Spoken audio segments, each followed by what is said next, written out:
आइए आज हम बात करते हैं 25 दिसंबर तुलसी पूजन दिवस।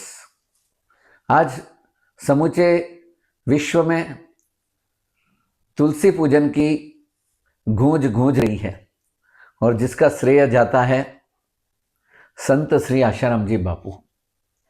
संत श्री आशाराम जी बापू तुलसी पूजन के प्रवर्तक हैं।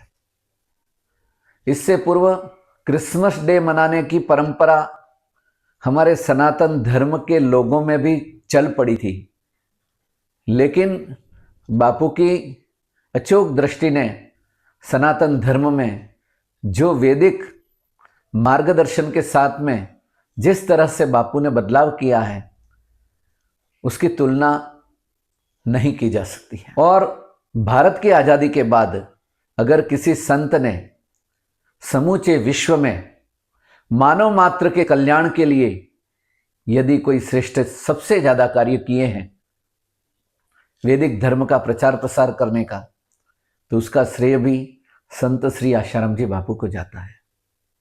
आज विगत 12 वर्ष से बापू को बंदी गृह में डालने का और कलंकित करने का जो प्रयास किया गया है, केवल बापू को बंदी गृह में नहीं डाला है, ये हमारी परंपरा को बंदी गृह में डाला गया है।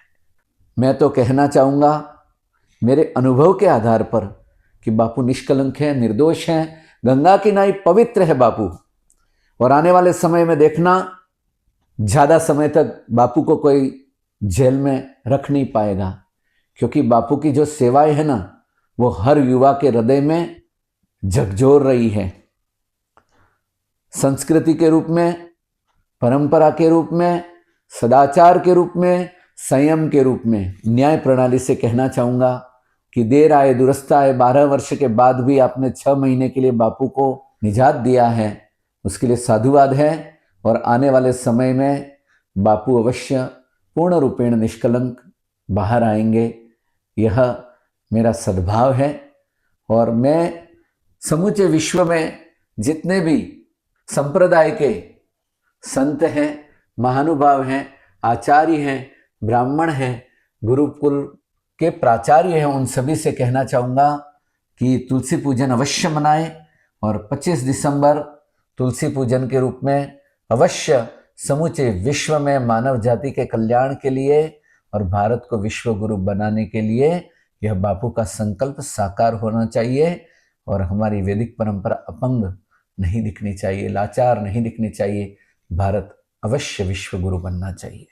बापू का ज्ञान अबाध है, बापू की दृष्टि अबाध है, बापू की जैसी सेवा कोई कर नहीं सकता। बापू साक्षात महर्षि वेदव्यास स्वरूप है। उन्होंने धर्म को घर घर पहुंचाया।